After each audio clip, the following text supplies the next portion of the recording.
So why is everyone here for the unauthorised stall say? What's it about and what's this campus access policy? Well, we're here to defy the campus access policy, so I guess I'll start with that. Campus access policy is a new policy from the University of Sydney management. It was pushed through from the top. There was no student consultation, no staff consultation. It was essentially a response to the Sydney Uni Palestine encampment, which basically bans the obvious things, which are banning tents, banning cooking equipment, and then on top of that, it's got these sweeping changes that are totally unprecedented for Sydney Uni and for other universities across Australia as well. So a few of those are banning banners, banning postering in unauthorised areas, banning stalling unless you give 72 hours notice to the university, and of course banning protests. So that includes megaphones, having loud projection, that sort of thing. So it's a real attack on free speech more generally as well, but an attack on activism at a campus that has been historically very active in the Vietnam moratorium, to the freedom rides, and now to the Palestine solidarity campaign. Well, this is a protest against the University of Sydney's management draconian campus access policy, which requires all students and staff to put in an application just to do something merely like set up a stall or put up a poster or have a demonstration. It's outrageous. It's an attack on our free speech. So we're here protesting this with our unauthorised stall today. I'm here with Sydney staff for BDS, and our stall is drawing the links between the campus access policy, which has been a repressive measure which has trying to crack down on pro-Palestine activism by staff and students. So we're saying scrap the cap, and if you're around tomorrow, there's another protest at 1 p.m. My name's Angus. I'm here with Students Against War. We're here today in protest against the university's new campus access policy, which is a massive attack, not just on our right to free speech, not just on the Palestine movement that we're a part of, but also on students in general, on staff who want to fight for their wages, their conditions at work. All of us who want to see a university run for the interests of the students and the workers who make it run. This is an attack on us, so we're here to come out in mass numbers against it. I'm with Students for Palestine, and we're here to protest the campus access policy because it is a huge breach on our rights as students and on the human rights according to Amnesty International. To try and crack down on protesting in the wake of the encampment just shows that this university is targeting pro-Palestinian activism on campus and trying to shut us down so they can cover their associations and their ties with Israel. So we're here to say no, we're not going to be silent about genocide and about this university's complicity.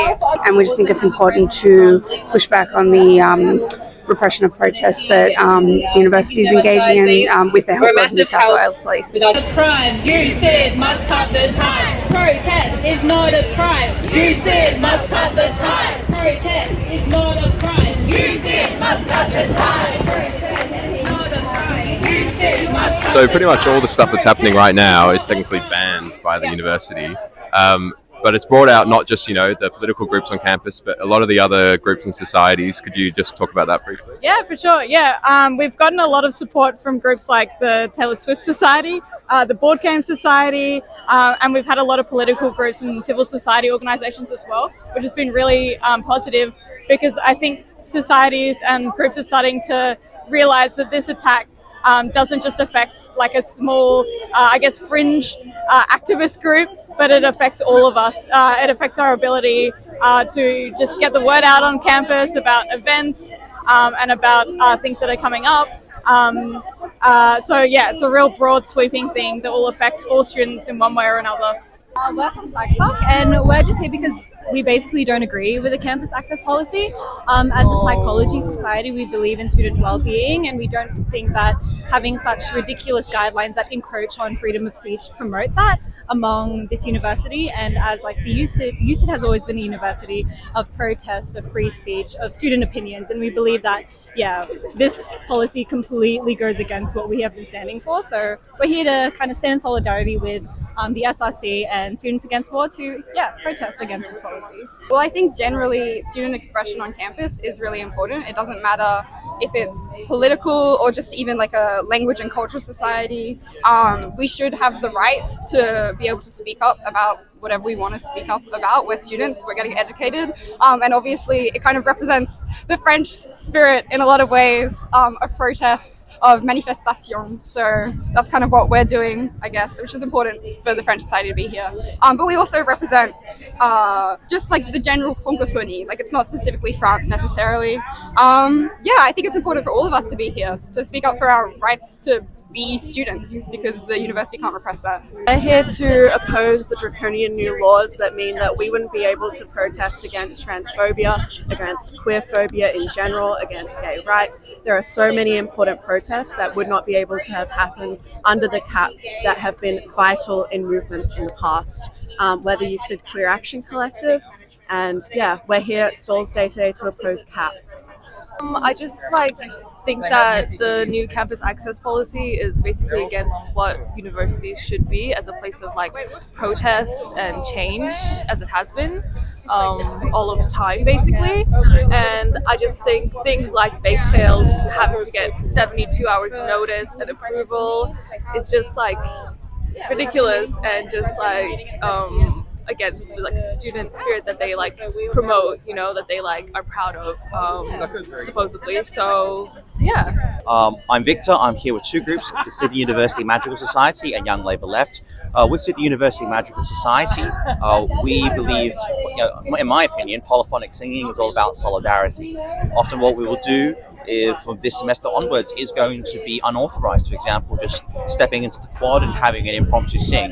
Now, the university security is probably not going to come and kick us out, but we do believe in the principle of solidarity, touch one, touch all, and as a choir, we will not stand for this repression of our rights.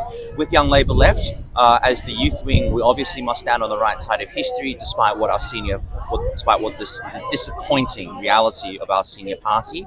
Over the weekend at conference, they voted down a motion to repeal both the anti-protest laws and the youth bail laws, two issues that many of our members have campaigned very, very hard on to repeal. And we are here today to say that we will stand on the right side of history, and we will not stop until these unjust laws are repealed and Palestine is free. Also, that too, very important for all of us. Yeah, the Inner West for Palestine group is a group that is formed for, one of our goals is to encourage Inner West Council to adopt a BDS policy. And we believe that this is an important step, because when councils start to take the boycott, divestment and sanctions movement seriously, it sends a clear message to the state and federal levels of government. And we're also hoping that we can actually see some material good. We're hoping that divestment can happen from companies like Hewlett-Packard, who are obviously embroiled in human rights abuses in Palestine. And we're hoping that if the Inner West Council hops on board with other councils like Canterbury Bankstown and the City of Sydney, who have recently passed similar motions in support of Palestine, we're hoping it can start to send a message to the federal government that we're growing. This movement is getting bigger, and there is not many places left for them that they can hide without speaking about Palestine and actually speaking about the truth about what's happening in Palestine. It's been occupied for over 76 years, and what is happening every day in Gaza is nothing short of horrific, and it needs to end. I'm here because Mark Scott has instated this policy that means we now have to ask permission 72 hours in advance from the university if we want to do as much as put up a poster, do a stall, hang a banner, or use a megaphone, which is just outrageous. And it's in response to the Gaza Solidarity encampment. They're trying to silence us from speaking out about USID's ties with weapons companies like Thales, Raytheon, Lockheed Martin. They have ties with companies that are producing the Watchkeeper drones that carry out attacks on Gaza. And they don't want us speaking up about that, and that's why this crackdown has happened. But, along with cracking down on Palestine protests, that actually infringes on all students and staff's free speech. That's why we have so many societies here, like, French Society, Philosophy Society, for example, supporting as well, because this affects all students.